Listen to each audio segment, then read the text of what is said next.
Muito bom dia, amigos.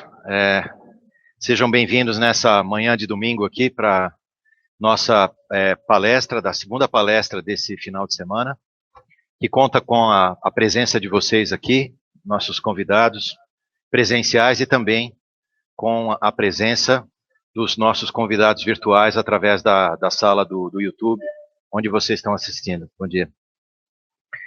A palestra de hoje, o tema dela é Homem, Cosmo e Macrocosmo. Eu devia ter decorado, mas ainda tive que olhar para lá para ter certeza do título. Essa palestra, ela tenta pegar alguns elementos que a gente conversou ontem à noite e aprofundar um pouco mais numa visão mais geral da coisa, colocando no contexto, né, no grande contexto da vida do universo, da vida do cosmo, né, a vida do ser humano, que também é um microcosmo. Então nós trouxemos aqui para vocês algumas ideias sobre esse assunto dessa forma. A gente espera que vocês gostem. A gente vai falar um pouquinho aqui no começo, né? A gente vai tentar falar só meia hora. Se tivermos sorte, a gente fala um pouquinho menos. Se a gente não conseguir controlar o tempo, um pouco mais. E depois a gente abre para perguntas aqui para vocês presencialmente e para aqueles que estão nos acompanhando pelo YouTube através do nosso moderador ali no fundo. Tá bem? Então vamos embora. Nós escolhemos de propósito essa imagem, que é uma imagem de uma das centenas de bilhões de galáxias, né, que existem no universo, das galáxias em espiral, para ilustrar aquilo que o olho interior do novo homem, ou a sabedoria do conhecimento universal, já dizia desde o começo da história. Essas duas frases são de Hermes Trismegistus. De Hermes, né, que significa Mercúrio, que significa a nova mente. Ou seja, o homem em que renasceu o verdadeiro pensamento. E esse verdadeiro pensamento, o novo pensar que surgiu do núcleo divino nele, o fez 3 vezes grande, por isso Trismegistus, né? Então esse novo homem, Hermes Trismegistus, o novo pensar 3 vezes grande, nos deixou algumas leis, alguns aforismos, né? E nós escolhemos 2 deles que são simplesmente maravilhosos e que parecem que foram escritos agora, né, depois de uma viagem encarapitado ali no Hubble, né, nesse telescópio incrível que a humanidade produziu hoje. É como se ele tivesse visto isso e depois dito essas coisas. Mas não, foi ao contrário, isso é que é maravilhoso, né?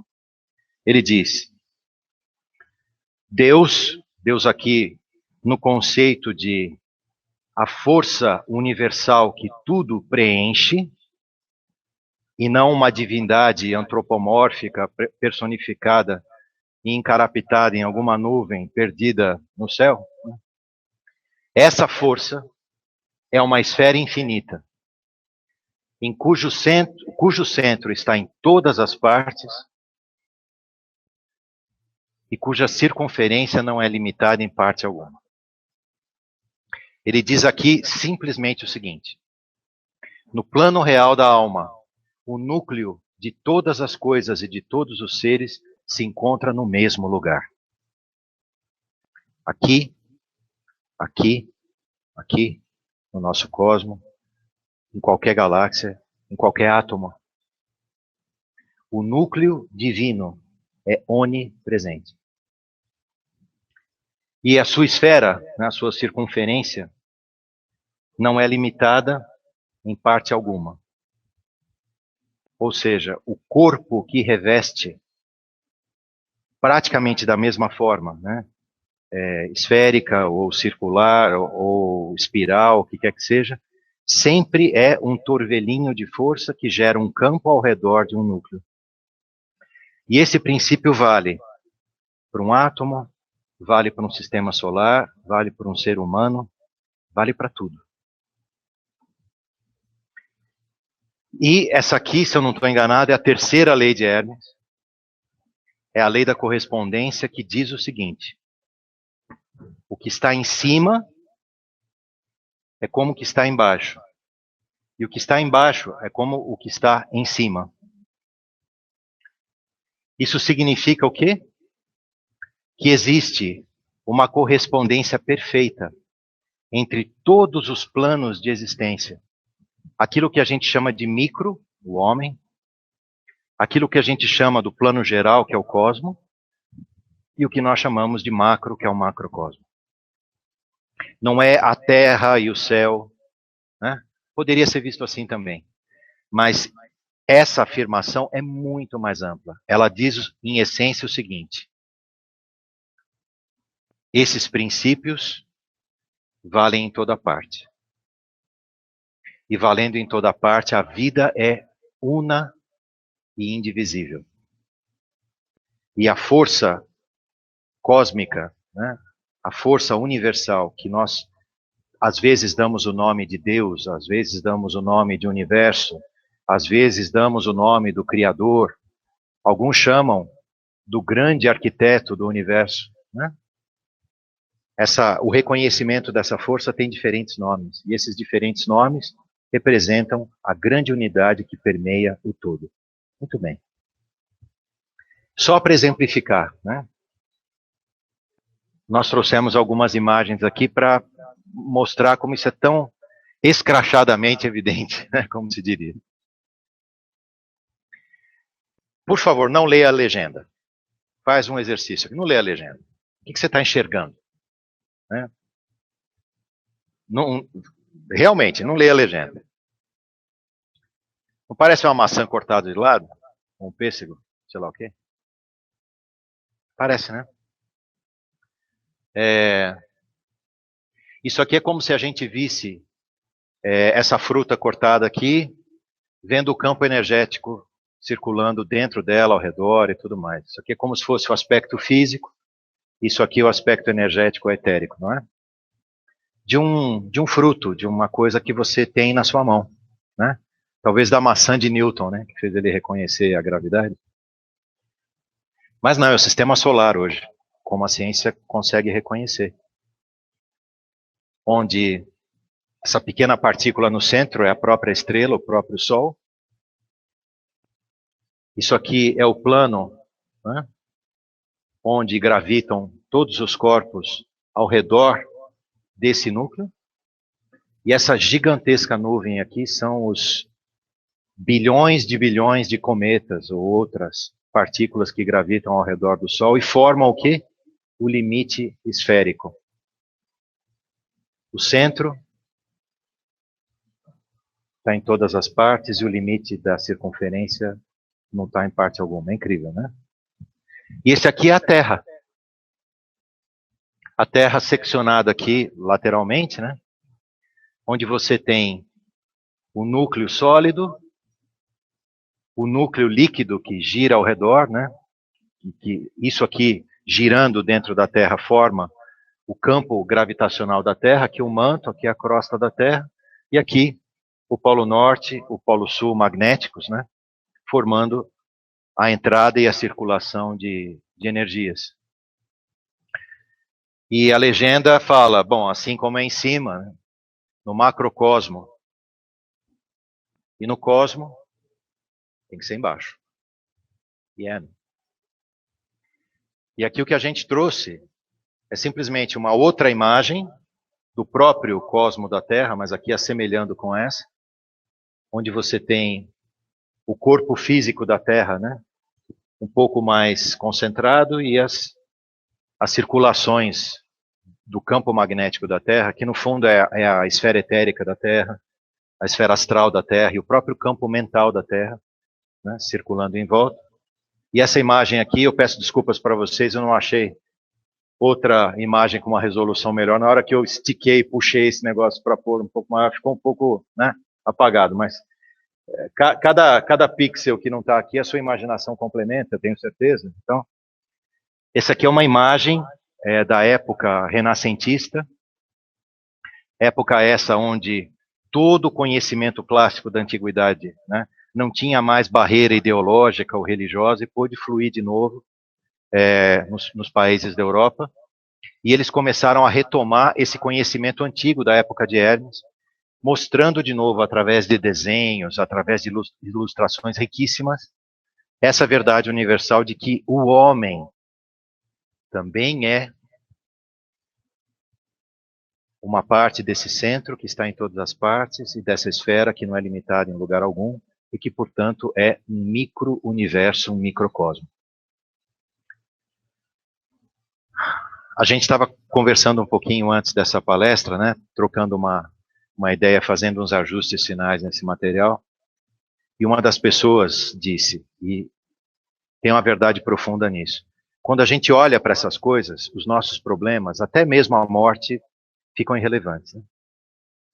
É como se uma verdade dentro de você, né, se abrisse, crescesse e iluminasse sua consciência. Puxa, realmente, a magnitude da vida, a possibilidade de manifestação da vida é algo absolutamente fascinante. É algo absolutamente transcendente. Mas o que é particularmente interessante em momentos assim é que a hora que a gente tenta colocar em prática aquilo que o Hermes falou, o que está em cima é como o que está embaixo, ou o que está embaixo deveria ser como aquilo que está em cima, a gente para, olha para nós mesmos e leva um choque de realidade. Né? Pega a esfera terrestre. Se a gente fosse acender uma luz durante a noite e olhar a sua distância para cada ponto onde existe um conflito humano, infelizmente o globo terrestre possivelmente se iluminaria todo. São países contra países, são povos contra povos, nações contra nações, línguas contra línguas, mas, mais fundamentalmente do que isso, seres humanos com os seus semelhantes, e mais fundamental ainda, eu comigo mesmo. Eu posso dizer que eu vivo em paz? Eu posso dizer que eu sou a encarnação dessas leis aqui? Talvez em termos de circulação energética, sim. Se alguém vier aqui medir meu campo energético, deve flutuar e se comportar mais ou menos desse mesmo jeito. Mas será que é isso? Então tem algo errado. E o que é esse algo errado? Esse algo errado começa com E e termina com U. É o eu humano. O estado de consciência que nós vivemos. É o estado de consciência que gera um estado de vida que faz com que essa realidade fascinante, incrivelmente poderosa desse cosmo e desse macrocosmo, na minha micro-realidade não se manifeste. E quando eu olho para mim, o que eu enxergo é isso. Existe sim uma realidade incrível, não que eu veja, não que eu toque, não com a qual eu consiga interagir, mas que eu pressinto. Que toda a minha intuição, que toda assim, a minha, o olhar interior da alma e, ao mesmo tempo, todas as evidências exteriores que a gente consegue ter, apontam para o fato de que existe um núcleo que está em todas as partes e uma esfera que não é limitada por nenhuma condição. Isso, na linguagem clássica, é o microcosmo. O micro-universo dentro do qual cada ser humano habita. Mas o ser humano é um habitante consciente, é um verdadeiro cidadão desse micro-universo no qual ele se encontra? Não. Ele se encontra separado e vive uma realidade apartada desse todo. Ele vive como que atrás de um muro de separação. E esse muro de separação é o eu.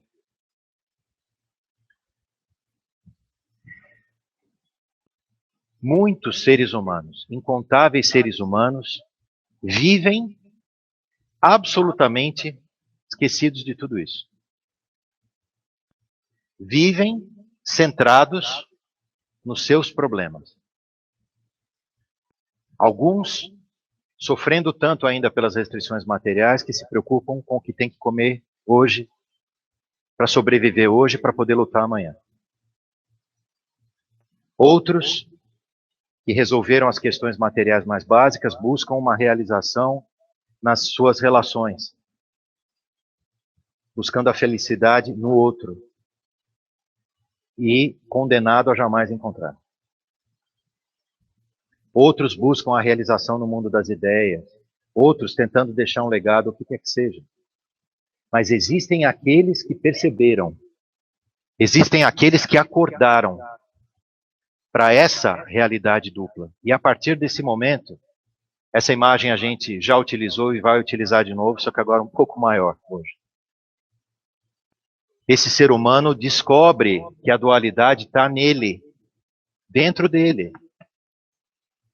E que com uma parte do ser dele, ele vive nesse mundo objetivo exterior e nessa luta sem fim, nesse labirinto sem saída, sem sentido. Mas uma parte dele, a compreensão, vejam, o sentimento dele e a tentativa de agir de uma maneira diferente estão todas voltadas para essa outra realidade interna que ele descobriu ou que pressentiu que existe. Esse ser humano, a partir do momento em que isso acontece nele, ele nunca mais é o mesmo. Ele se torna um buscador. Ele se torna aquele que busca a verdade que está latejando dentro dele. E ele vai buscar essa verdade das maneiras mais diferentes possíveis. E talvez por vidas e vidas e vidas seguidas. Aqui a gente colocou uma imagem do sistema solar, não é? De várias maneiras de você enxergar, desde mais de perto até um pouco mais longe, até completamente longe, né? Essa imagem a gente já viu, só que de um outro jeito lá na frente. Aqui a gente colocou a arte, né? Talvez a imagem de arte mais famosa da humanidade, né? Que é a Mona Lisa do Da Vinci, onde ele vai procurar o quê? As leis que regem a natureza, né?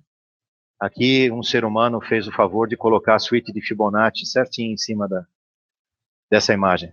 Muitos de vocês devem conhecer. E ele vai procurar na vida. Ou seja, ele vai procurar em cima, ele vai procurar embaixo, ele vai procurar ao redor dele. Mas o que esse ser humano, esse buscador, precisa descobrir é que ele vai ter que encontrar essa verdade, depois de procurar por longos e infinitos caminhos fora de si mesmo, ele vai ter que encontrar essa verdade nele. E o que significa encontrar essa verdade nele? O que significa encontrar essa verdade em si? Parece óbvio, mas não é. E isso aqui tem a ver diretamente com aquelas duas fórmulas, aquelas duas ideias centrais que a gente citou de Hermes bem no começo da nossa conversa. O centro de todas as coisas e a esfera que não tem limite. A partir do momento em que o ser humano reconhece que a verdade está nele e se torna um servidor dessa verdade, o núcleo da vida dele não é mais o muro que o separa da unidade que está nele, ao redor dele, em todo o universo. Ele causa a demolição desse muro. Ele se torna um lutador interno para demolir a muralha que se chama eu. Eu mesmo. E na hora em que isso acontece, o núcleo do microcosmo passa a ser o núcleo da vida dele. esse núcleo passa a ser o verdadeiro coração que anima esse ser humano. A verdadeira fonte de força que traz do coração de carne e de sangue e que anima o coração energético dele. E que por conta disso transforma todo o campo magnético, toda a esfera, transforma toda a manifestação sutil desse ser humano. Transforma o seu corpo energético, transforma o seu corpo astral, transforma o seu corpo mental. Transforma toda a esfera e reintegra esse ser humano a esse micro-universo, a essa esfera sem limite, sem começo, sem princípio, sem fim. Esse ser humano que realiza esse caminho volta a ser um habitante do micro-universo, do cosmo, do microcosmo e do macrocosmo. Ele não vive mais do núcleo do eu, ele vive do núcleo universal dentro, no âmago do ser. Por que nós estamos falando tudo isso? Porque é bonito? Também. Mas porque isso é possível. Isso é possível a partir desse núcleo. A partir do momento em que a gente coloca essa pedra de construção, simbolicamente, como já foi citada no passado, essa pedra angular, né? A primeira pedra, no núcleo da nossa vida. E como colocar isso, e como realizar isso, é que é o trabalho das escolas espirituais de todos os tempos. Por que escola espiritual? Por que esses dois termos? Espiritual porque esse é o Espírito.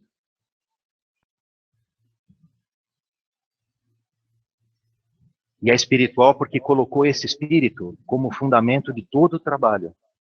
Não o desenvolvimento do eu. Não mais faculdades do eu. Não mais controle do eu. Não mais, né, surfar na esfera astral assim como a gente surfa na internet hoje, né? Mas não mais desenvolver esse eu e dar poderes a ele. Não, pelo contrário. É reconhecer que tudo isso é andar na contramão do objetivo original da vida. Porque o objetivo original da vida é colocar todas essas faculdades a serviço do quê? Do único princípio original. Então é espiritual por isso. E a outra palavra é escola. Escola por quê? Porque todos nós somos alunos nessa grande escola da vida. E a hora que a gente descobre que o único fundamento é possível, é o Espírito, a gente deve se converter em alunos dessa escola, dessa verdadeira escola de aprendizado, que é a escola onde nos tornamos os aprendizes de como transformar a nossa vida. Todas as escolas espirituais do passado, de todos os tempos, de todos os povos, sempre falaram a mesma coisa. Quando elas desapareciam, porque o tempo de manifestação delas tinha se concluído, estavam os métodos. E os métodos eram utilizados sem o princípio. E os métodos se transformavam em ferramentas de desenvolvimento do eu. Mas, quando se manifesta o princípio, uma escola espiritual jamais tem como objetivo o desenvolvimento do eu. E estamos dizendo tudo isso por quê? Porque a escola espiritual da Rosa Cruz Áurea propõe um método de transformação para o homem e para a mulher do nosso milênio, do nosso século, em plena era aquariana, que pode, em liberdade e sem intervenção externa, numa época onde não existem mais mestres, numa época onde o único mestre tem que ser o princípio divino no coração de cada ser humano, mas também numa época onde o individualismo precisa finalmente começar a dar lugar a uma consciência coletiva, a uma consciência que percebe que faz parte do todo. Portanto, um trabalho que tem como princípio isso e isso, né? Compreendendo isso aqui como um grupo que sustenta um campo, um grupo que manifesta um campo e que permite que dentro desse campo essas transformações se processem. Então, é em nome disso, né, que a gente vem até vocês hoje para falar desse processo. De um processo que foi sempre o mesmo ao longo do tempo. E que está plasmado na natureza, igual. E que está plasmado dentro da gente.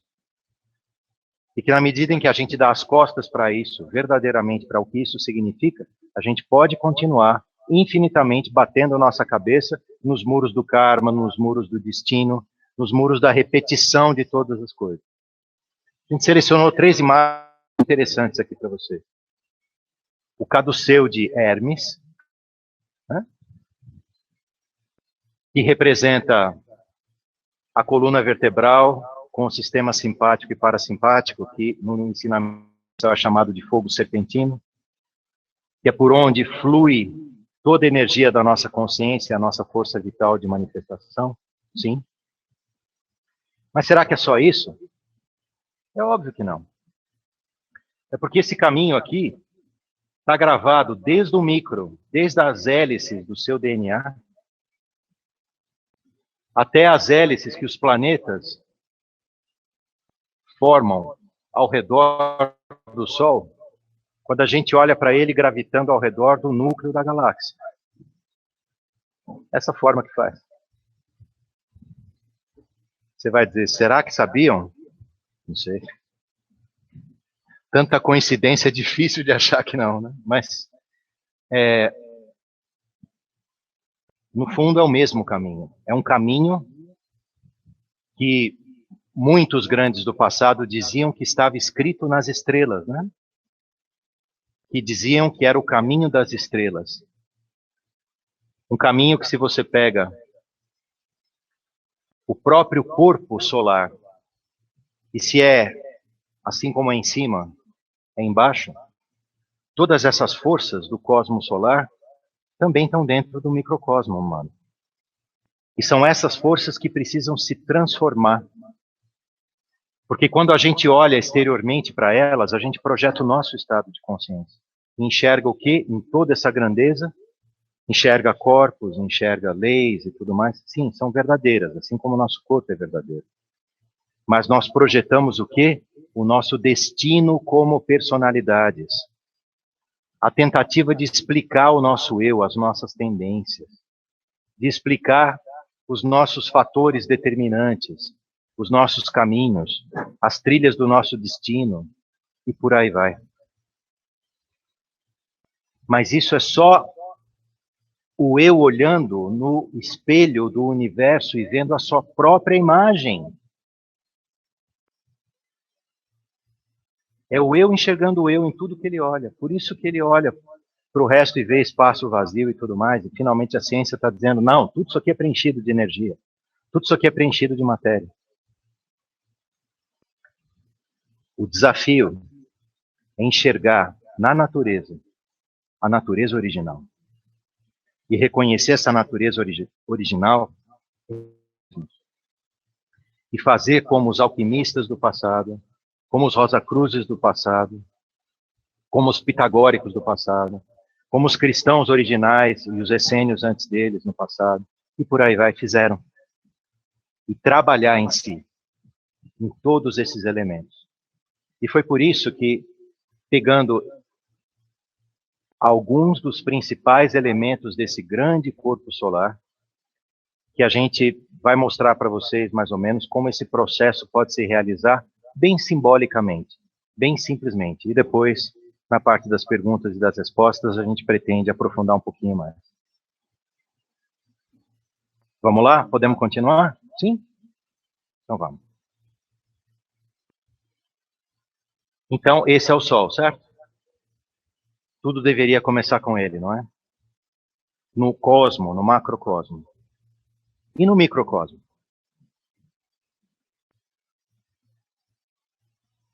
Não é esse o princípio? Sim. Então esse é o verdadeiro Sol, o Sol que a gente ainda não descobriu que existe. Então esse verdadeiro Sol é esse. Esse é o símbolo astronômico e também astrosófico, digamos assim, do Sol, né? Tudo começa com ele. Tudo começa em o ser humano reconhecer a presença e reconhecer a existência desse ponto nele. Desse ponto que é esse chamado, que o inquieta fundamentalmente e o faz se tornar um buscador. Então o ser humano tem que descobrir o quê? Que essa partícula que está dentro dele deve voltar a ser o núcleo da vida dele. E ele tem que voltar todo o estado de consciência dele, toda a alma dele para isso. Porque se ele, de fato, não converter a vida dele, recolocando esse ponto como núcleo, como centro de tudo aquilo que ele faz, que ele sente, que ele entende, que ele anseia e tudo mais, não vai haver transformação nenhuma nele. Então é por isso que isso aqui equivale à criação quase que de um novo sistema solar dentro do seu microcosmo. Onde força por força, tudo vai se transformando e reorientando a partir desse núcleo. Do núcleo que voltou a pulsar no ímã do seu coração e voltou a ser o núcleo da sua vida. Isso é simplesmente maravilhoso. E é a partir dessa compreensão central que a gente tem que ir enxergando como cada força dentro do microcosmo, deste microcosmo aqui, que se traduz através da nossa manifestação e da nossa vida, vão se reorientando a partir desse núcleo.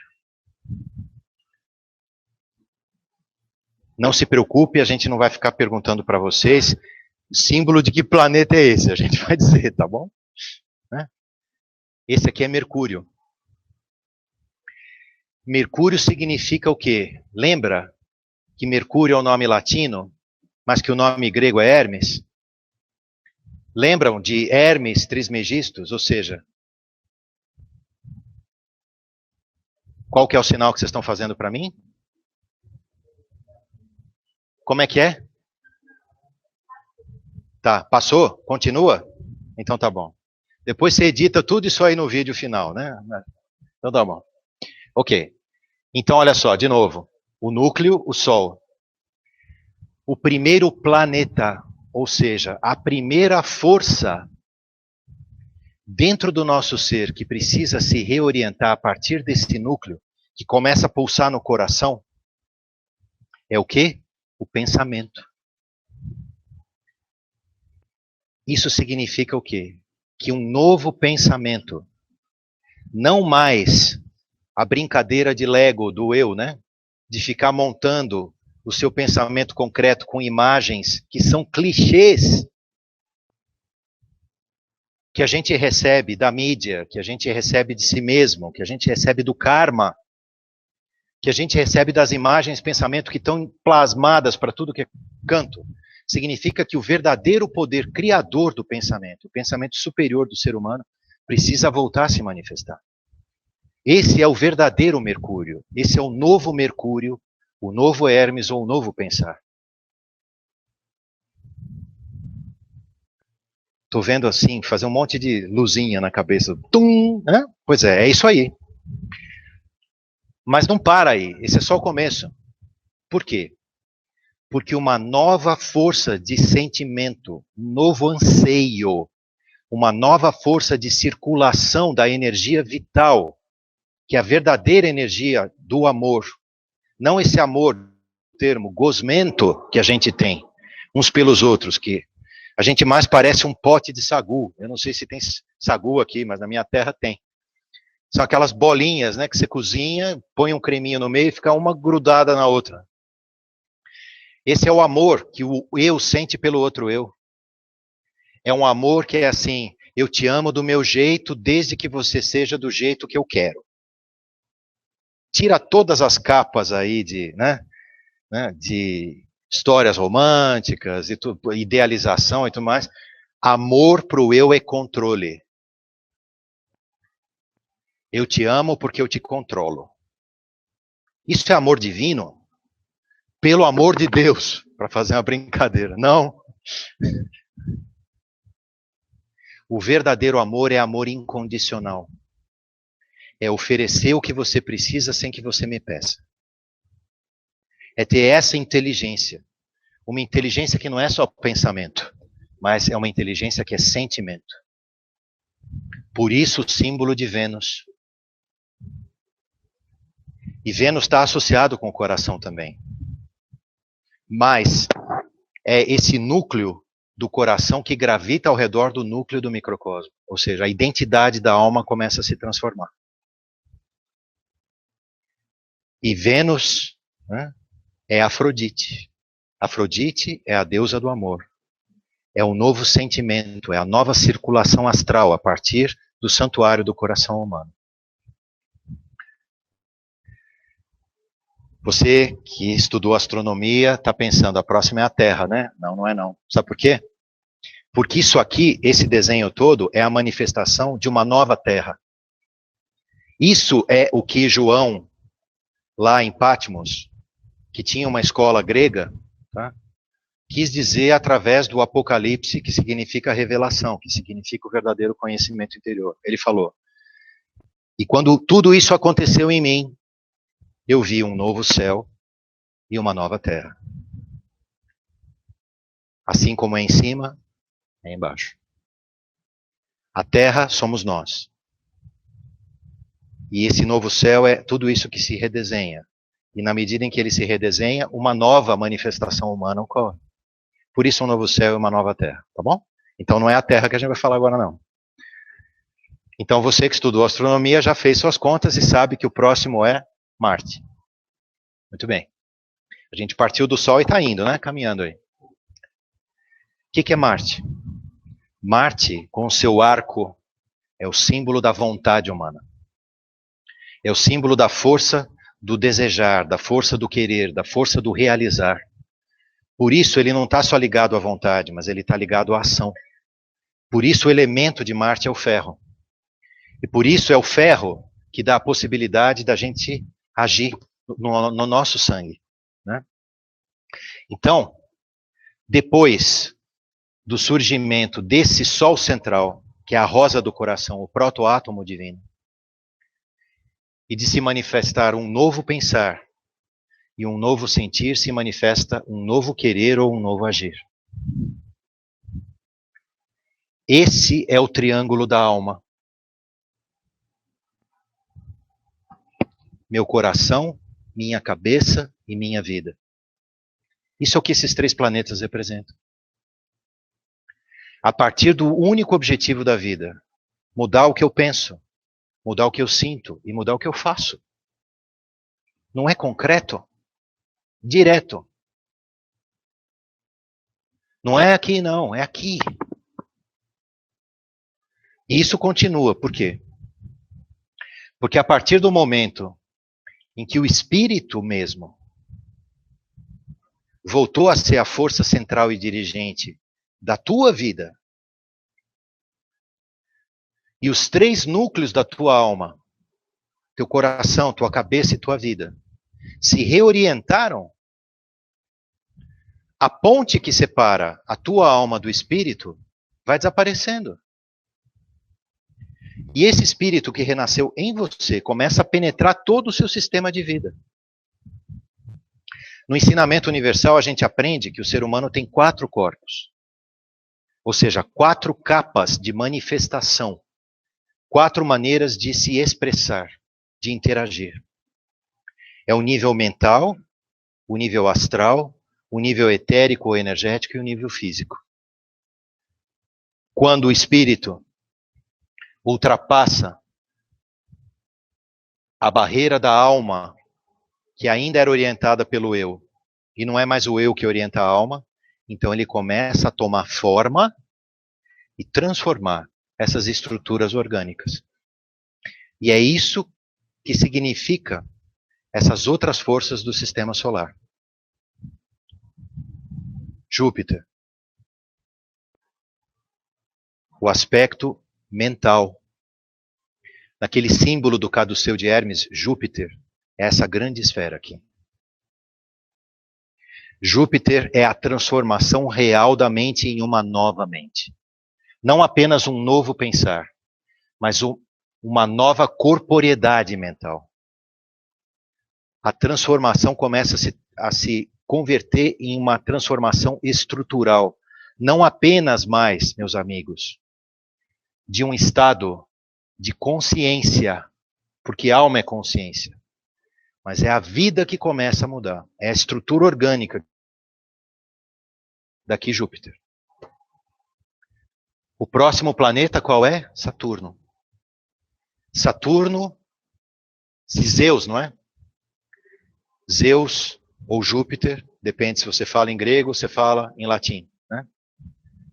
Zeus era filho de quem? Cronos. Quem é Cronos? É Saturno. Cronos é o tempo. A mente era escrava do tempo.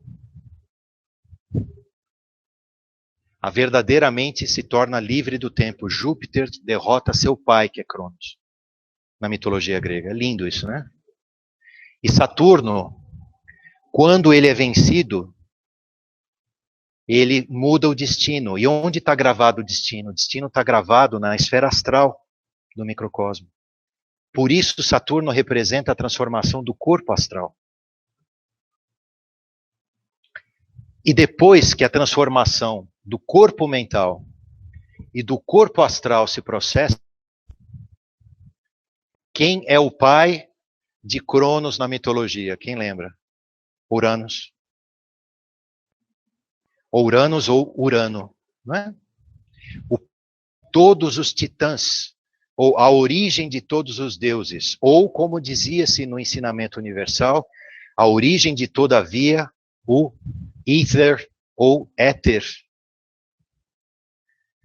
O aspecto etérico. O aspecto etérico, o aspecto etérico é representado pelo quê? Pelo símbolo de Urano.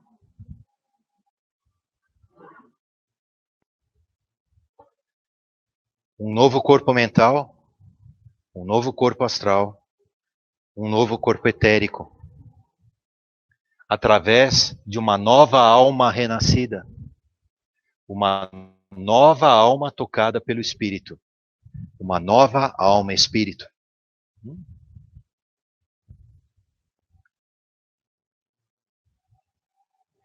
E o próximo planeta qual é? Netuno ou Poseidon, o regente das águas, o regente da água viva original ou da substância raiz cósmica, a matéria, o corpo material. Ou seja, não que o corpo material vai ganhar uma nova forma, não é isso. Mas é que a nossa estrutura material serve de base para essa manifestação original enquanto ela for uma veste do tempo. Mas, pelo fato de toda essa estrutura ter sido renascida aqui e ressurgida, né, quando essa estrutura material deixa de existir, a alma, a consciência e o estado de vida não são mais totalmente explicáveis pelo tempo.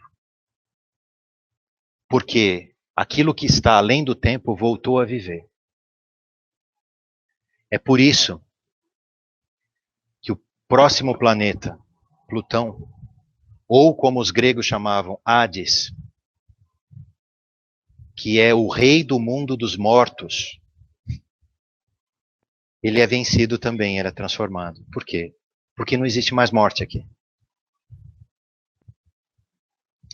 Então Plutão, ou Hades, é o guardião da verdadeira vida, uma vez que você ultrapassa esse estado de afastamento do espírito, de uma consciência apartada do espírito do todo e de uma manifestação que é meramente um reflexo do tempo, o próprio tempo, a própria morte é vencida. E a gente resolveu fazer uma brincadeira com vocês no final aqui, porque Não é à toa que a gente dispôs esses planetas todos nessa posição. A gente quis indicar para vocês que se isso aqui é um caminho, e se nós, não é que acreditamos, é que assim, nós vivenciamos esse caminho precisa estar na assinatura de tudo aquilo que a gente pretende manifestar e trazer para vocês. E é por isso que, a hora que você pega o símbolo da própria escola, você encontra as indicações de tudo isso aqui. É a partir do espírito, o ponto, que um novo triângulo da alma pode manifestar, e uma nova consciência, uma nova alma ligada ao espírito pode transformar toda a estrutura orgânica, a estrutura de manifestação, e assim vencer o limite do tempo e permitir que a verdadeira eternidade se manifeste no tempo. Porque, como nós vimos lá no começo,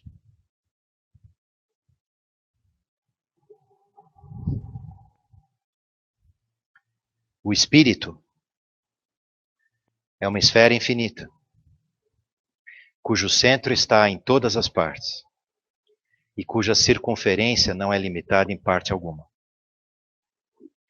E o que está em cima precisa fazer com que o que está embaixo volte a ser como aquilo que está em cima. De todo o coração a gente espera que não tenha sido uma viagem intergaláctica muito distante e que tenha ficado claro que a proposta do trabalho da Rosa Cruz Áurea é a reconstrução do ser humano original.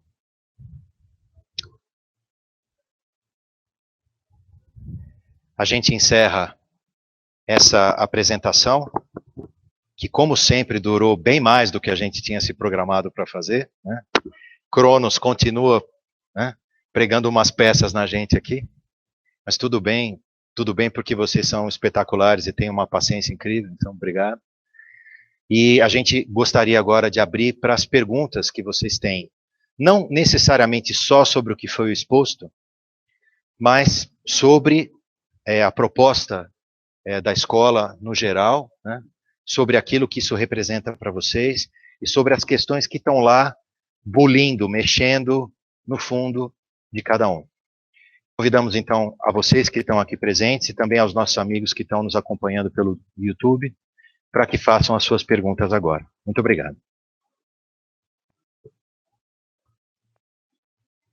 Pois não. Qual o seu nome, bem, por favor? Ana.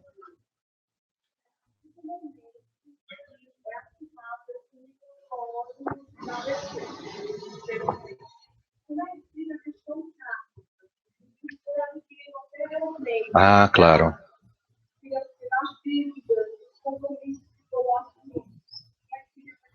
Excelente pergunta. Eu vou repetir para que o pessoal que está lá na sala virtual possa ouvir através do microfone, tá bom? A pergunta da Ana é: a partir do momento em que esse microcosmo, né, é reativado, com base no princípio nuclear, no princípio original, como ficam todas as questões kármicas, as nossas dívidas kármicas, todo o nosso passado que está acumulado aqui? Muito bem. O karma é como o cacho de uva. No nosso microcosmo ficam gravadas em determinadas áreas da nossa lípica, que é o nome que a esfera aural ou o campo aural de respiração recebe, todas as experiências afins. Então, se o nosso karma está ligado com o binômio de aceitação ou rejeição,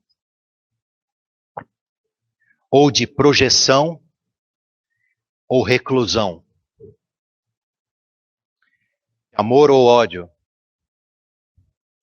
de riqueza ou pobreza, seja o que for. A partir do momento em que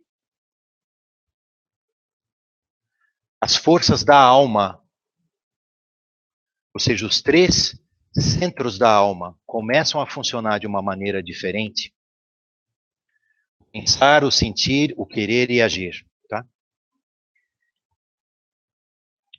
Toda essa configuração kármica começa a ficar gradativamente visível para a consciência.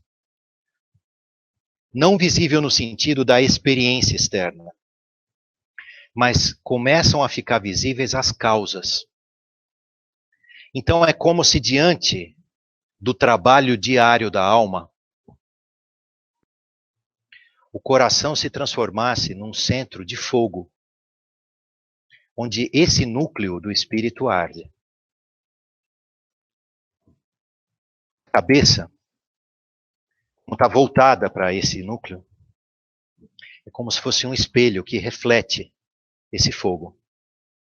Então, fogo, força. Luz, compreensão. Fogo e luz, força e compreensão, são capazes de, gradativamente, no seu dia a dia concreto, e transformando o quê? A sua vivência, a sua ação, a sua vontade, os teus motivos. E todas essas causas ocultas vão ficando visíveis.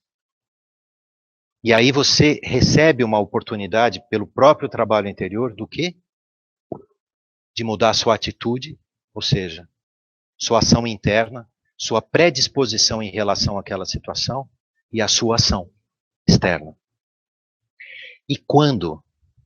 Por isso, tantos e tantos detalhes não, ditados falando de coisas como o diabo mora nos detalhes, as pequenas coisas são as grandes e tudo mais. O que é isso? Isso é um ensinamento universal tentando dizer para o ser humano que quando ele resolve uma questão real da vida dele, tenha ela o tamanho que for, tudo aquilo que está relacionado no coração, na cabeça, na ação, em todo o campo magnético dele, é transformado por aquilo também. Olha, um exemplo bobo. O que eu vou falar aqui não acontece com ninguém. Tá? Suponha que você tem uma briga com um familiar. Nenhum de nós vive isso, todos vivemos em harmonia perfeita, né? Assim, cantamos louvores, né, nas nossas famílias, tudo tranquilo. Mas vamos supor, por hipótese, que não seja esse o caso, né? E que a gente tem um conflito com alguém. E um disse uma coisa para o outro, e um não perdoou o outro por aquilo. Aquilo é como se fosse um espinho envenenado cravado na carne. O que um espinho envenenado faz? Dói, para começar. Segundo, incomoda. Terceiro, inflama. Quarto, infecciona. Ou seja, o tempo não ajuda essas coisas. O tempo só agrava. Por quê? Porque o tempo é nosso amigo. Contrário do que a gente pensa. O tempo faz isso para agravar a coisa, para ver se você faz algo a respeito, né? Como você não faz nada a respeito, você fica ali impassível, né? Porque eu tenho razão. Né? O meu bem é o bem universal, né? A minha justiça é a justiça divina. Eu sou a encarnação do amor e tudo mais. É o outro que está errado, é claro. Eu não fiz nada. E fico aqui, ó. Dói, incomoda, inflama, infecciona, tá infeccionando tudo aqui, né? Aí um belo dia, a causa vem, fala assim: eu me senti humilhado. Quando é que eu vou deixar meu orgulho de lado? Júpiter também é o símbolo do orgulho, tá? Altivo, né? Mental, orgulho, né? Muito bem. Eu crio coragem lá do fundo do coração. 23 anos, 4 meses e 5 dias e 8 horas depois do aquele acontecimento, que parou no tempo, tá? Esses dois continuam vivendo aquele momento. Porque o tempo não passa no plano da alma, o tempo para e agrava. Então você vai lá e fala assim: me perdoa, tira o espinho. Você concorda que no momento em que você tira o espinho do outro, o teu sai? Ele pode virar uma bofetada, pode gritar, pode esbafar, pode sair correndo, não tem problema. Mas o gesto de revisitar aquilo e dizer, fui eu que errei. E tá tudo bem. Eu não estou discutindo quem tem razão, só queria te dizer o seguinte, eu te peço perdão. Eu estou dando um exemplo muito, assim, aqui da vida mesmo, mas isso se aplica para tudo, para as questões mais relevantes e as questões menos relevantes, aparentemente menos relevantes. Quando isso acontece, a causa daquela infecção some. Ela regride para uma inflamação, regride para um pequeno incômodo, cicatriza. E toda vez que você olhar ali, você vai pensar, acho que esse erro eu não cometo mais. É isso que acontece na nossa esfera astral. Um momento de orgulho, um momento de vaidade, está rodeado de vários outros. Na hora que um se transforma, todos os outros têm a chance de começar a se transformar também. É por isso que um ser humano não precisa viver incontáveis vidas para espiar o karma que o prende ao tempo. Uma transformação fundamental da consciência. Não algo que caiu do céu, mas algo que foi conquistado mediante um trabalho intenso interno, uma luta de anos consigo, tá? Não para se tornar melhor, mais bonzinho, mais inteligente ou mais poderoso, não. Mas simplesmente para reverter todas essas questões com base nesse único princípio. Né? Isso aqui pode transformar toda a configuração kármica. Que fica onde? Ao redor de toda a sua esfera aural. Ó. Isso aqui também representa o seu céu microcósmico. Com a força da mente, com a força do destino, com a força do sentimento, com a circulação etérica, com tudo aquilo que surge e morre, e assim por diante. Então, quando isso acontece, o karma é transformado. Não sei se eu consegui ser claro. Sim? Então tá bom. Tá ótimo. Tem uma pergunta ali? Desculpa, a gente vai alternando. Quando tiver uma pergunta presencial e virtual, a gente vai para ficar todo mundo dentro da mesma sala. É uma pergunta da Andreia. Você pode falar um pouco mais alto, Nácia? É uma pergunta da Andreia. Da Andreia. Ela pergunta, qual a diferença de pensamento entre a Rosa Cruz Áurea e a Rosa Cruz Amorque? Se todas são Rosa Cruz, por que a diferença? Tá bem. Andreia, nós já recebemos essa pergunta de incontáveis buscadores, é natural que isso aconteça. Né? E o que a gente faz nesse momento é não tecer um juízo de valor sobre o trabalho de outros grupos. A gente não acha que isso é certo. Né? O que a gente pode explicar, tá, é qual é a proposta de trabalho da escola e por que isso é diferente no mundo esotérico. O mundo esotérico é permeado por uma série de escolas, e aqui, de novo, não estou falando de nenhuma. Eu estou falando do geral, tá bem? É permeado, né, por escolas, por grupos, etc., extremamente bem intencionados. Só que, em muitos e muitos casos, ainda partem. Eu vou utilizar alguns desses slides aqui, alguns desses PowerPoints, como apoio para explicar. Ainda partem desse cabedal de forças aqui. Ainda partem das forças da personalidade. Então, uns desenvolvem as faculdades psíquicas e os sentidos ocultos.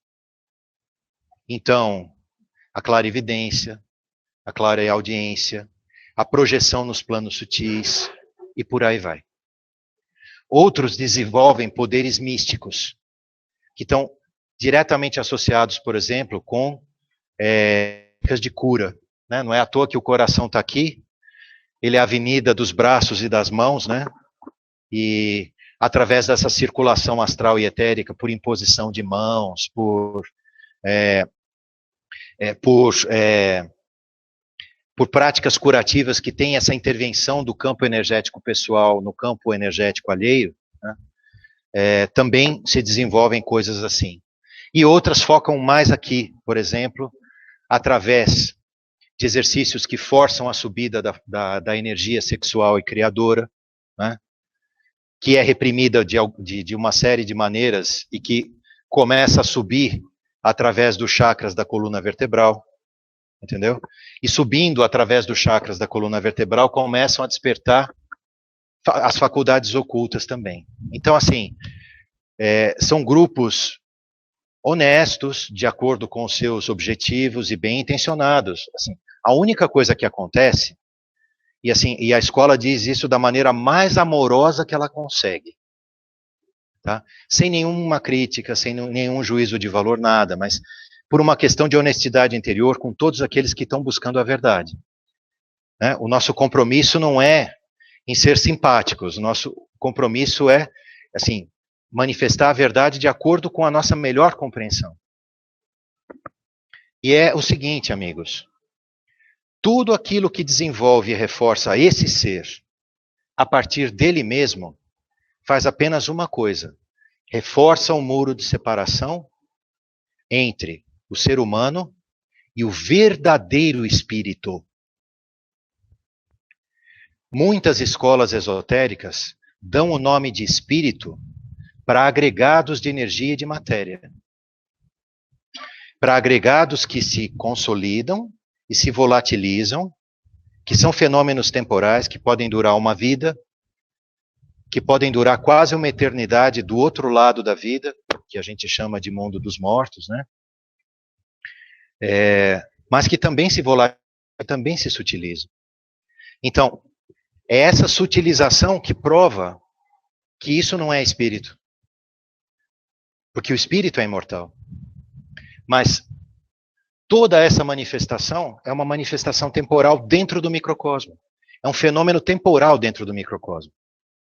E enquanto nós não reconhecermos isso e fizermos literalmente meia volta nos nossos caminhos, e reconhecermos e aceitarmos o fato de que só existe um princípio que não quer desenvolver esse ser, que não quer que o eu seja melhor, mais forte, mais bonito, mais poderoso, mais sábio. Não.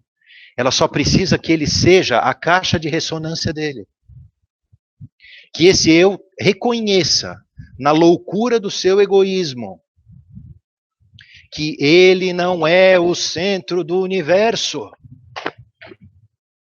Desculpa. Vamos voltar aqui um pouquinho. Levou mais ou menos, acho que uns 12 mil anos de história, desde o Neolítico, né, até o momento em que um ser humano conseguiu dizer que a Terra não era o centro do universo sem ir diretamente para a fogueira. E ele disse, não é geocêntrico, é heliocêntrico. Isso foi um passo incrível na humanidade. Porém, os seres humanos na sua vida do dia a dia continuam 2 passos atrás disso.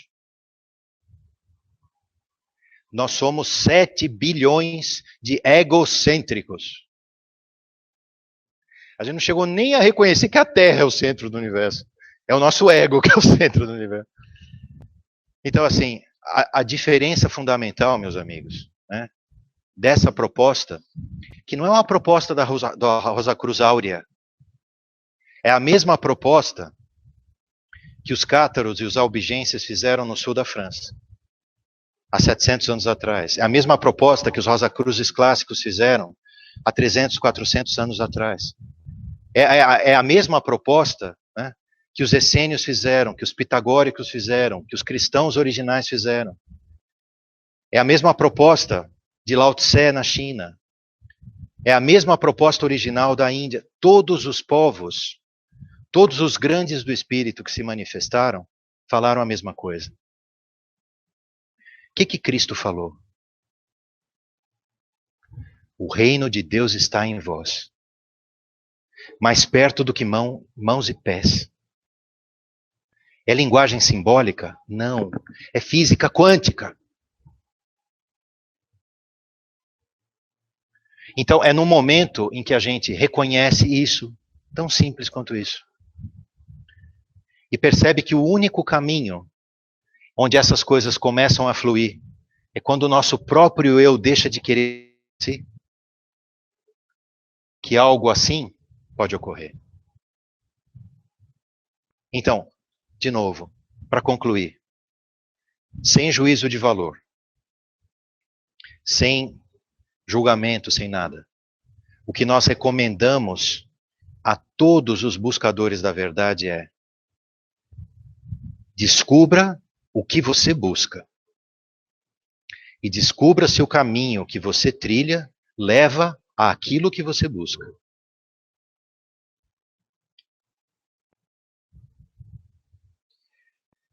Espero ter sido suficientemente claro. Nossa amiga já vai te comentar no chat se sim, mais ou menos, ou totalmente não, né? Está bom. Por favor. Glauco.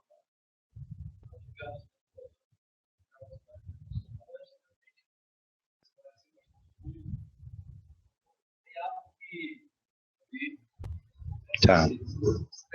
Tá. Glauco, eu vou te dar um desafio que você me deu outro.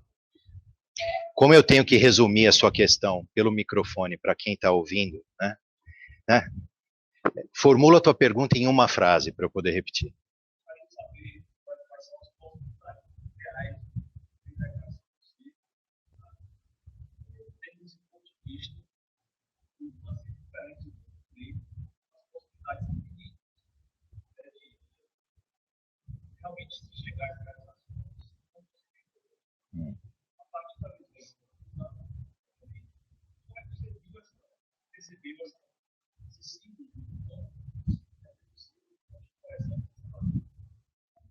Tá bom.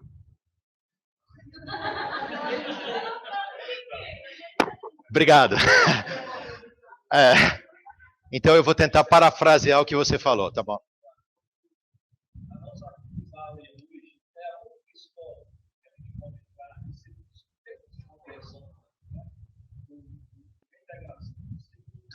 Tá. Vamos lá. Ótimo. Assim, quando a gente tem que ser claro, tem que ser na lata, e na lata é bom, né? Então vamos lá.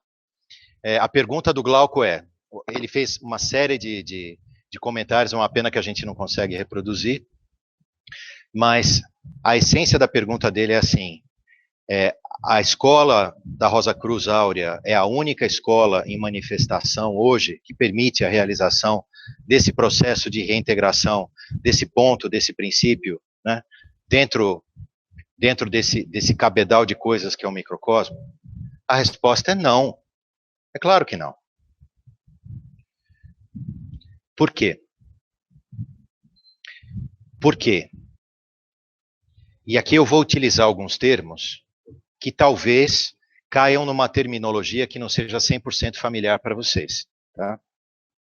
Porém, é importante que vocês, assim, perguntem se vocês tiverem dúvidas em relação a isso, tá? O ensinamento universal, que não é propriedade de nenhum grupo, de nenhuma escola e pertence à humanidade, diz o seguinte: a humanidade é como uma árvore. Daí o símbolo da árvore da vida. Um símbolo que é muito anterior aos próprios judeus e que está lá no Egito, às margens do Nilo. Esse símbolo da árvore da vida significa o quê? Uma corrente de vida que se abre em incontáveis ramos. Esses incontáveis ramos são os incontáveis povos, são as incontáveis etnias, são as incontáveis culturas espalhadas por toda a Terra. No passado, essa linguagem também se utilizou do termo de cores, dizendo que essas fraternidades tinham cores, dizendo que para cada povo, para cada lugar, para cada tipo humano, alguns mais coração, outros mais cabeça, outros mais ação, na configuração dos seus povos, das suas etnias, das suas culturas. Tinham diferentes abordagens de um único caminho. Então, só comparando e contrastando, olhando para o passado para poder entender o presente, né? Esse caminho, partindo do Atman no Oriente, passava em primeiro lugar pela ação e pela mudança da vida para depois chegar na compreensão. No Ocidente, através do Lótus, da joia do Lótus, né? Que não é um símbolo oriental, que é um símbolo egípcio também.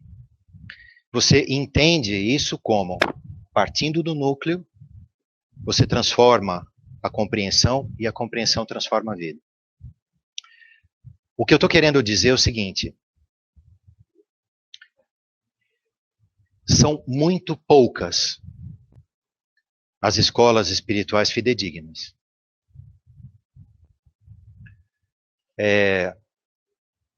E normalmente elas não recebem lá muito aplauso, nem muita aprovação. Você mesmo mencionou na sua fala anterior, que eu repito porque o pessoal não ouviu, dos sufis em relação ao Islã, da Cabala em relação ao judaísmo, do hermetismo e do gnosticismo original em relação ao cristianismo, e por aí vai.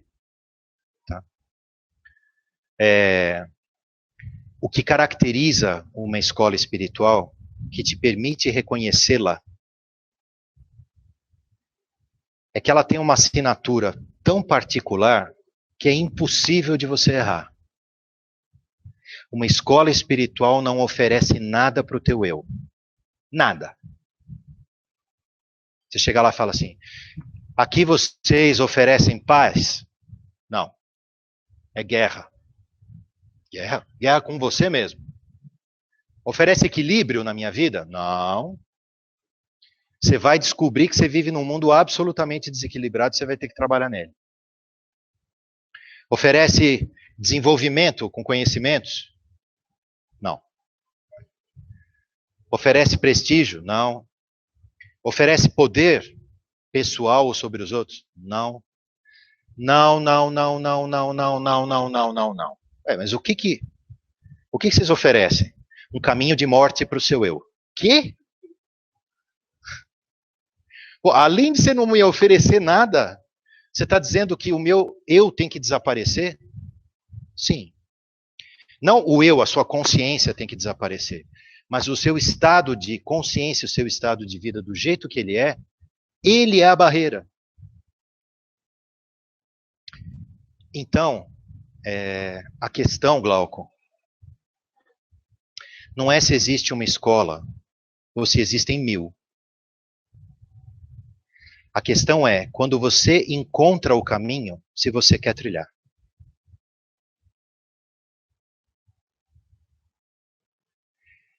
Porque esse caminho é o mesmo. Varia a alça de acesso na grande avenida do mundo. Se você está no norte, no sul, no leste ou no oeste da grande rotatória do mundo, né? Mas o que é interessante é que a fraternidade universal sempre se faz presente em todos os lugares. E o que muitos seres humanos perdem vidas, desculpa a clareza, mas perdem vidas, é brincando de que a grama do vizinho é mais verde. O que a corrente de tal povo fala? O que tal coisa fala? Não. A verdade faz questão de chegar até você na tua vida. Para que você, onde você mora, na língua que você fala, no povo do qual você faz parte, você possa reconhecer isso e transformar sua vida, porque no final das contas é só isso que interessa. Existem impulsos da fraternidade que são como verdadeiras ondas de novos conhecimentos, que transformam o campo mental da fraternidade, da humanidade. Existem ondas, impulsos da fraternidade que atuam nas artes, e são grandes impulsos de abertura, de transformação, de modificação cultural, de avanço, de progresso, de aceitação. A gente está vivendo momentos assim maravilhosos. Claro, É claro que tem a mão da fraternidade universal por detrás de tudo isso. Mas, no momento em que se trata de transformar a vida, ou seja, quando esse impulso vai se aproximando cada vez mais do ser humano e toca a vida, sempre é um caminho só, com nuances diferentes, com palavras diferentes, né? Mas que propõe o quê? Uma transformação concreta, através de um trabalho. Por isso se formam escolas hoje, se formaram no passado e vão sempre se formar escolas. Porque a maneira de se transformar é interagir. Seja pelo método do diálogo, seja pela reflexão, seja pelo trabalho, seja pelo que for. Mas fundamentalmente é um só fio de ouro, perspassando toda a história da humanidade e todos os momentos da história. Eu não sei se respondi o que você falou, mas respondi ao impulso que eu senti em relação àquilo que você falou. Tá? Obrigado, Glauco. Pois não. Ah, tem uma do virtual? Pode? Será que a gente pode manter o ritmo? Você me desculpa? Então tá bom. Obrigado. Pois não. São muitas perguntas. Possivelmente a gente não vai conseguir atender a todas, né? Vocês acreditam em Jesus? Somos anjos caídos? É da Cláudia. Da Cláudia.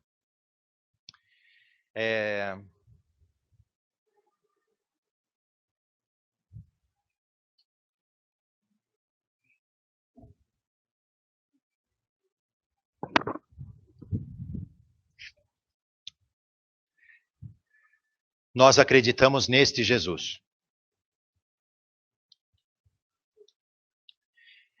E neste Buda, e neste Krishna, e neste Lao Tse, neste Zoroastro, neste Christian Rosenkreuz. Acreditamos numa coisa só, que é isto. E admiramos profundamente a vida de todos aqueles que tiveram que manifestar essa realidade aqui através desse trabalho.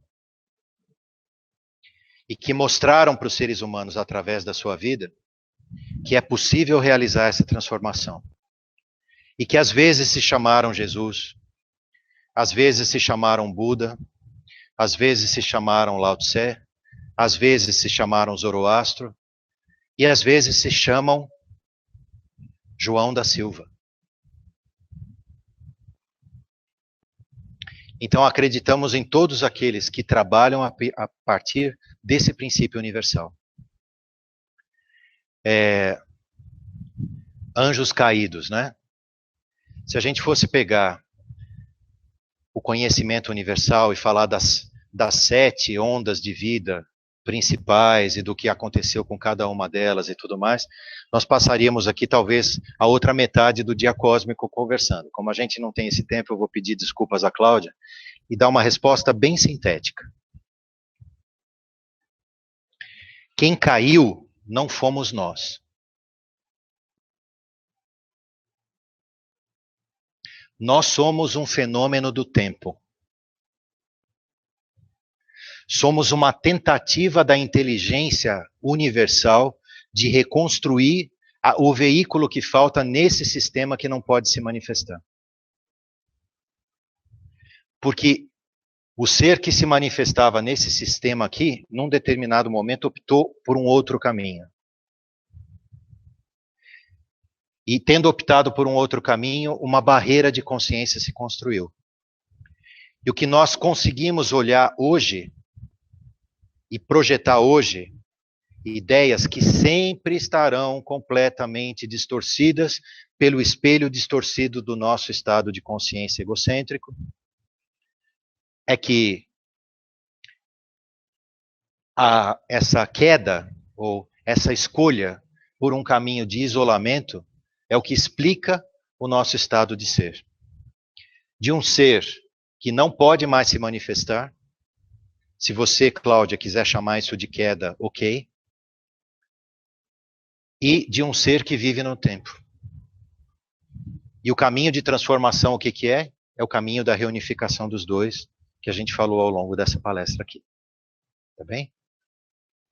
Espero ter conseguido endereçar minimamente essa questão, e aí a gente passa para o nosso amigo aqui. Qual que é o seu nome? Israel.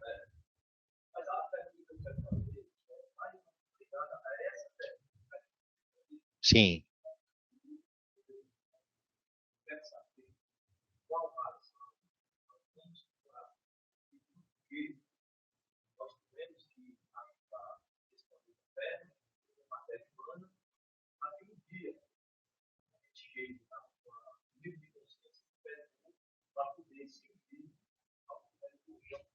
Tá bem. A pergunta do Israel é ligada a essa anterior. Marcos Wong está online aqui.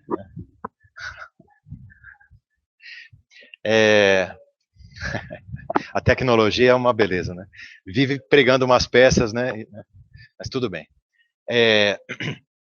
A pergunta do Israel, retomando, é: por que nós tivemos que ser criados dessa forma? Tivemos que ganhar um corpo físico, habitar a matéria, né? Para poder trilhar esse caminho de reunificação aqui. Foi mais ou menos isso que você perguntou. Muito bem. O que, assim, o ensinamento universal diz é que nós somos um portador de uma imagem. Nós somos, sim, um fenômeno do espaço e do tempo. Criado o quê? Criado nesse mundo material, habitando, né, esse planeta, né? Só aguardar um pouquinho ali. Habitando esse planeta aqui, né? E vivendo essa vida de 3 dimensões, imersos dentro da 4ª dimensão, sem ter consciência da 4ª dimensão, que é o tempo, e a gente só vê o tempo passar. Né? O ensinamento universal diz que o portador de imagem que somos nós foi criado por quê? Porque esse microcosmo aqui se encontrava vazio. Encontrado vazio por uma escolha que no passado foi chamada queda, né? Uma escolha que também pode ser compreendida como a manifestação de um determinado estado de consciência. Existem muitas maneiras diferentes de compreender. Mas esse ser humano aqui é criado à imagem e semelhança às forças que estão nesse ser. É por isso, Israel, que a gente consegue fazer uma correlação entre esse tipo de força aqui, essas forças do cosmo, que estão atuando no nosso microcosmo, e o nosso sistema, o nosso pensamento, o nosso sentimento, a nossa vontade e todos os nossos corpos. Por quê? Porque nós somos uma cópia desse plano. Nas lendas antigas que nós vemos, por exemplo, na Bíblia, nas tradições dos Incas, nas tradições hindus, né?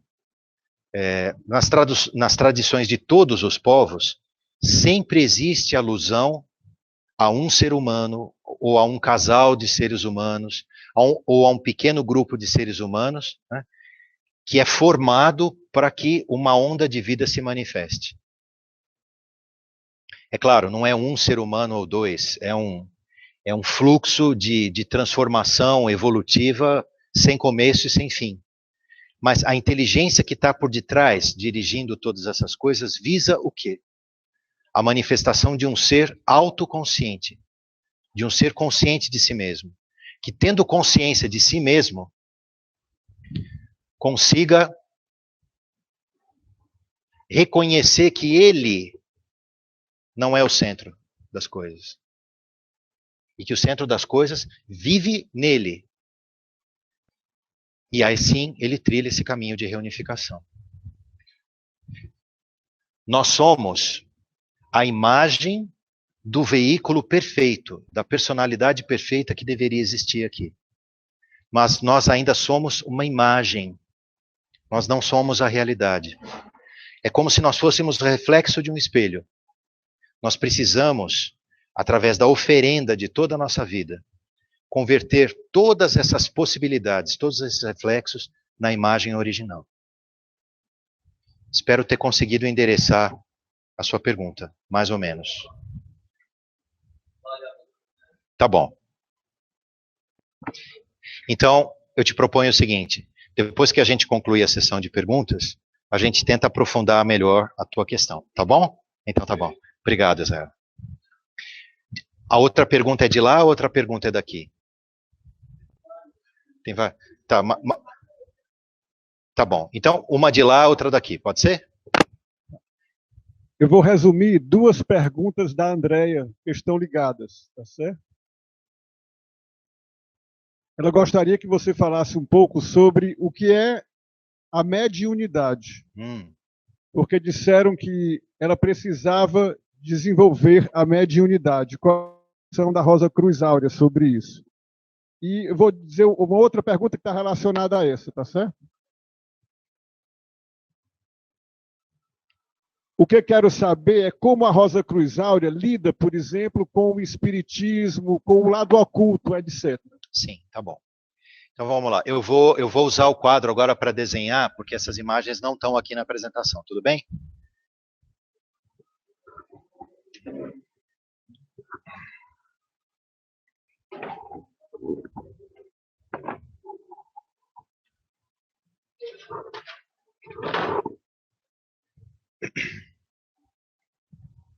O que o ensinamento universal fala é que o mundo que a gente vive é duplo. Duplo porque nosso estado de consciência o percebe assim. É como se ele fosse uma grande esfera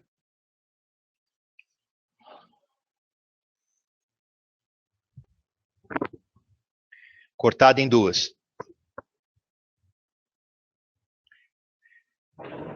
E aí, se o pincel falhar, vocês vão imaginando, tá bom? Tudo bem? Vamos lá. Essa esfera aqui é o mundo material. E essa esfera aqui é a esfera sutil. As duas metades dessa esfera são uma coisa só. Nós chamamos isso aqui de natureza humana, ou a sétima região cósmica, ou um nome mais claro ainda, de a roda da vida e da morte. Por quê? Por que esse termo? Porque tudo que se manifesta aqui dentro se manifesta de acordo com o tempo. Se forma e se dissolve no tempo. Então, quando uma criança nasce, ela ganha de presente dos pais dela o corpo físico. Opa, valeu. Obrigado. O corpo físico estava tão difícil que já estava aparecendo o corpo etérico aqui, né? Beleza, valeu. Então eu vou passar um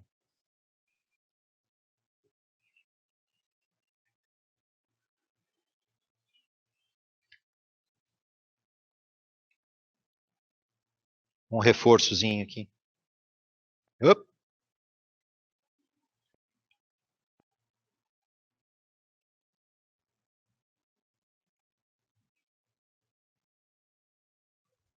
Beleza. Então, a criança nasce e ganha o corpo físico. Quando a criança passa pela primeira infância, entre a primeira infância e a segunda infância, no passado era assim, hoje o mundo mudou muito, né? A velocidade da vida está bem diferente, mas era mais ou menos na época em que começava a trocar a dentição. Era sinal do que o corpo etérico da criança estava se tornando independente dos pais, tá? Então, corpo físico, corpo etérico, né? Aí a vida segue, né?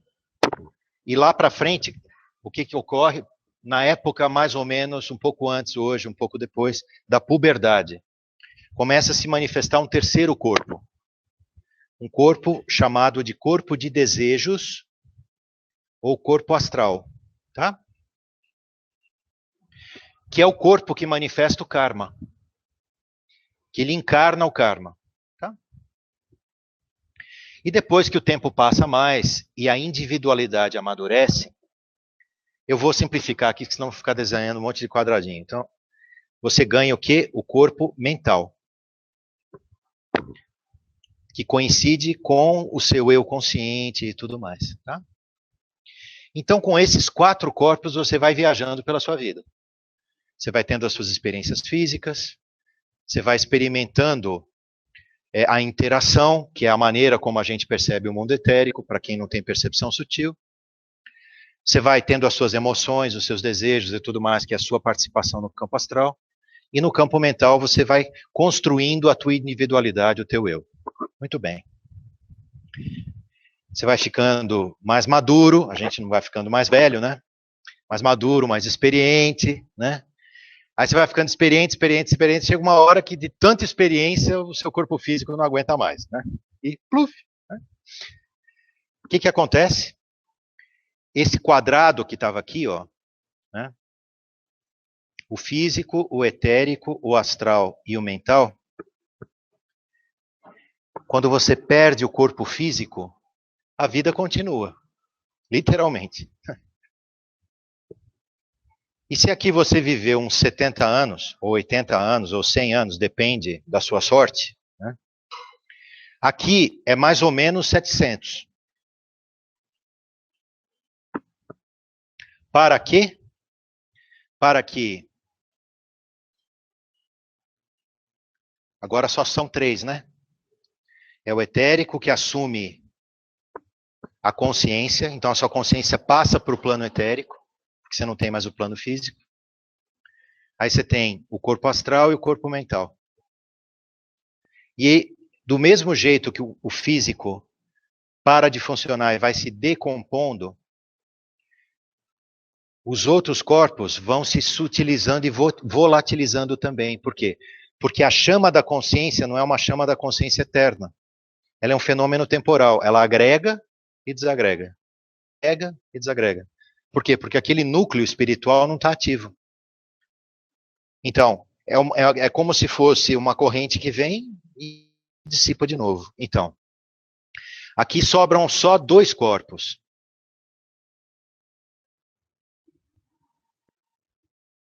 Aqui é apenas um. O mental. Aqui o astral e mental. Tá muito pequeno aí, tem que aumentar o desenho ou não? Tá bom? E aqui, pessoal, o que acontece? A única coisa que sobra é o microcosmo esvaziado. Com a centelha do espírito, porque o espírito é imortal. Mas sem mais nenhuma consciência, sem mais nenhuma manifestação, sem mais nada. Porque nós somos o fenômeno do tempo. E enquanto isso não for vencido, a gente vai continuar nessa roda da vida e da morte. Então, quem reencarna? Somos nós? Não. Quem reencarna é o microcosmo. Então, nós tivemos vidas passadas? Não. O que você tem acesso com seus corpos sutis são as experiências de outras personalidades que viveram no seu microcosmo e que te dão a sensação, porque você é uma consciência eu, tudo é o espelho do teu eu. Quando você olha para a esfera sutil do seu corpo astral no microcosmo, né, para a lípica, você tem a sensação que foi você que viveu. Não, foi uma outra personalidade. Você tem a certeza de que a sua vida é uma continuação disso. Claro, é a continuação do destino do microcosmo, não de uma personalidade. Porque a personalidade é o corpo e a alma que se manifesta nela. E a alma, como é um fenômeno temporal, ela se dissolve também. Portanto, a fraternidade universal não se manifesta nessa esfera aqui, sem os corpos, para se aproximar dos seres humanos e tentar influenciar a vida material deles do outro lado. Quem faz isso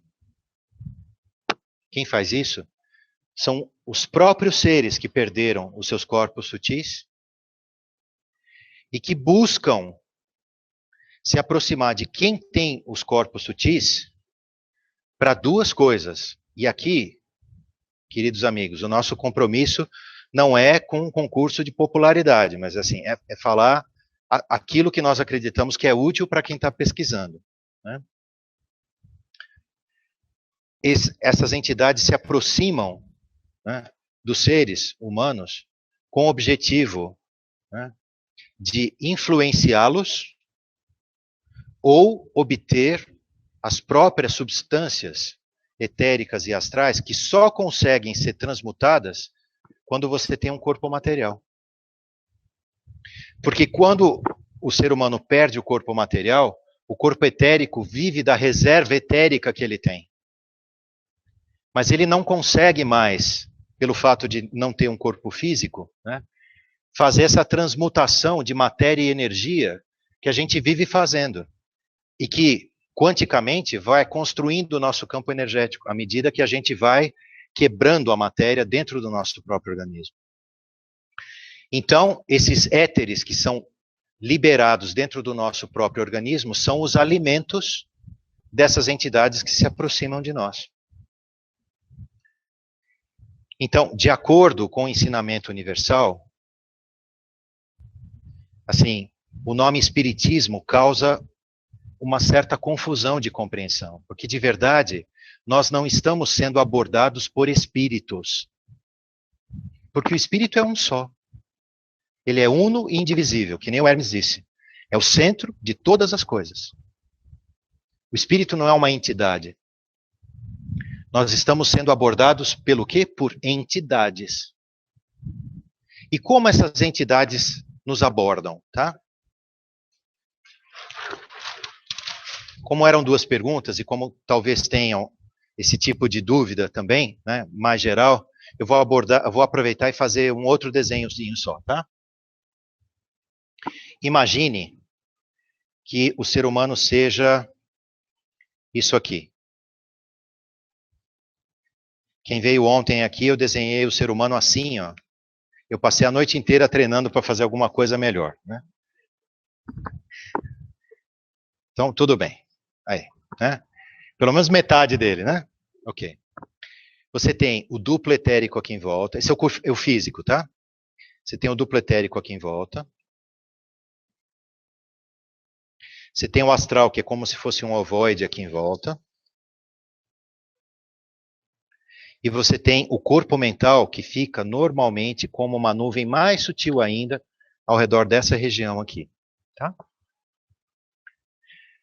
O que uma pessoa que quer ser, estou usando termos técnicos, por favor, que quer ceder o controle da sua consciência temporariamente para outra entidade, o que ela precisa fazer? Ela precisa literalmente criar como se fosse uma abertura, uma divisão em todos esses corpos aqui. Então é como se uma fenda nos corpos sutis, no mental, no astral, no etérico e no físico, permitisse, né, que outra entidade que não tem o corpo físico se aproxime dessa entidade, né, e com os veículos mentais, astrais e etéricos dela, ela se aproxime aqui e comece a influenciar esse ser. Então, se é só aqui no chakra coronário, na pineal, existe um certo nível de interferência. Como, por exemplo, imagens, como pensamentos, como frases, esse tipo de coisa. É um tipo de mediunidade, por exemplo, né? Se esse mergulho aqui, essa fenda, desce mais, a gente está falando desse chakra aqui, ó, do chakra frontal, que é o núcleo da nossa consciência. Né? Alguns chamam isso de olho de Dangma e tudo mais. Bom, esse chakra aqui, quando é aberta a porta até ele, né, então a mente e as sinapses, principalmente do córtex aqui, começam a funcionar de acordo com esse impulso externo. Quando o grau de abertura, né, por isso que as pessoas usam esse termo de desenvolver mediunidade. O que é desenvolver mediunidade? é abrir cada vez mais essa fenda. Só. Então, quando isso desce aqui, é o chakra da laringe. Então, a voz muda todo esse tipo de coisa, tá? Quando desce aqui no coração, então todo o funcionamento do organismo, e aqui já está o sistema simpático, parasimpático, e a partir daqui são os movimentos do corpo, né? Explicação meio Matrix, assim, mas tudo bem. Amigos, se o objetivo é uma transformação da consciência para uma reunificação com a única consciência livre e autônoma que existe no microcosmo, a realização desse tipo de prática aproxima ou distancia desse caminho? Eu acho que vocês já responderam. Ou seja, se cuidar de um eu já é difícil, cuidar de vários é muito mais. Então, esse tipo de prática, né, para as quais muitas pessoas têm já um passado kármico, têm sensibilidade etérica, astral, e aqui, amigos, de novo, não é nenhum tipo de juízo de valor. É simplesmente olhar para isso em função de um caminho que é proposto. E diante desse caminho que é proposto, tá, o que normalmente a escola explica, né, é que isso vai na mão contrária. Tá? Espero ter respondido a pergunta da nossa amiga que está participando através da sala virtual. Tá? E aí a gente abre para mais uma pergunta na assistência ou vai ter que... porque o tempo passou. O que aconteceu? O tempo passou? Quantos minutos mais a gente tem? E vocês estão quase desmaiando aí, né? Então tá.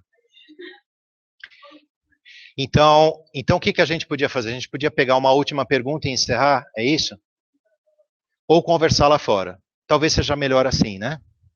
Então, amigos, olha, em primeiro lugar, a gente agradece a todos vocês a participação, de quem está aqui presencialmente, está nos acompanhando pela sala virtual do YouTube. Nós gostaríamos de nos colocar à disposição agora aqui para vocês aqui fora, né, que estão presencialmente com o coffee break aqui fora, mas também dar alguns avisos para aqueles amigos que estão acompanhando virtualmente essa nossa palestra. Avisos que valem não somente para eles, mas para todos os presentes aqui também. Primeiro deles é o seguinte: para aqueles que se interessaram pela proposta e assim, tem um certo reconhecimento interior com aquilo que foi dito, existe um curso virtual onde perguntas, onde outras questões podem ser colocadas, tá? E tratadas alunos da escola também que trabalham coordenando esse grupo. É um curso virtual e basta que vocês acessem o nosso site, que é o www.rosacruzaurea.org.br. Vocês devem estar vendo, os amigos do virtual, essas informações na tela, agora ou em alguns segundos. Nesse mesmo site, no www.rosacruzaurea.org.br, tem uma página desse site, que é a editora Pentagrama ou Pentagrama Publicações. Nessa página vocês encontram todos os livros e as revistas da escola para baixarem gratuitamente, para poder ler em formato PDF, e as revistas, a gente está melhorando um pouquinho o formato, talvez vocês já consigam baixar para ler no próprio tablet que vocês tenham. Nós temos um canal no YouTube, basta vocês entrarem no YouTube e digitarem Rosa Cruz Áurea, que vocês vão ver os canais nacionais e regionais, com todas essas palestras que a gente está fazendo, porque depois que elas são feitas, elas são gravadas e disponibilizadas lá. Na nossa página do Facebook, é só digitar Rosa Cruz Áurea também, tem um monte de posts, de links, mas principalmente com as divulgações dos eventos, né, que vocês podem lá. Virtual avisos, acho que era que estão saindo aqui os avisos para o pessoal virtual. Nós temos também aqui, na sala presencial, uma folha para aqueles que gostariam de deixar um e-mail para receber uma mala direta, comunicações ou informações a respeito de novos eventos aqui. Então, está ali em cima, né?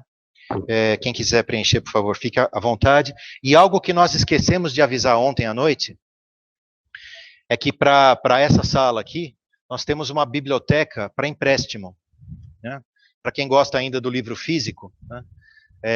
Nós temos os livros ali para empréstimo, basta que você pegue, deixe o seu nome e depois de um tempo você devolve, tá bem? Então, depois dessa lista de avisos, mais uma vez, obrigado aí pela presença. Aos que estão presentes aqui, a gente convida para continuar o papo lá fora no Coffee Break, e os amigos da sala virtual, até um próximo encontro. Muito obrigado. Muito obrigado.